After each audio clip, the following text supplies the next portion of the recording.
खमंग सारणांनी भरलेला असा हा गुबगुबीत पराठा. याला हेल्दी आणि टेस्टी पराठ्याचा संगम म्हणतात. यामध्ये आहे बटाटा, बीटरूट आणि पालक. चवीला तर नो डाऊट अप्रतिम. तर सगळ्यात आधी आपल्याला जशी नॉर्मल चपातीला कणिक मळतो त्या पद्धतीने मळायचे. त्यामध्ये चवीनुसार मीठ, थोडंसं तूप आणि आपल्याला कलरसाठी हळद टाकायची आहे. या पद्धतीने गोळा मळून तो 10 मिनटं रेस्टला ठेवायचा आहे. तोपर्यंत आपल्याला एका बाजूला किसलेलं बीटरूट, उकडलेला बटाटा या पद्धतीने मॅश करून घ्यायचा आहे. आता यामध्ये चिरलेले पालक, कोथिंबीर, कांदा, एक मोठा कांदा चिरलेला घ्यायचा आहे. त्यानंतर त्यामध्ये गरम मसाला, हळद, लाल तिखट, थोडंसं हिंग आणि एक मॅजिक मसाला, चवीनुसार मीठ आणि आलं लसूणची पेस्ट टाकायची आहे.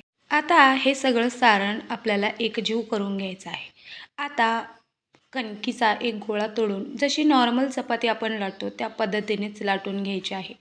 त्यावर बनवलेले हे सारण समप्रमाणात पसरून घ्यायचे आहे आणि त्यानंतर वरतून परत एक चपाती लावायची आहे आणि आपल्याला दोन्ही साईडून तुपाने किंवा तेलाने भाजून घ्यायचे.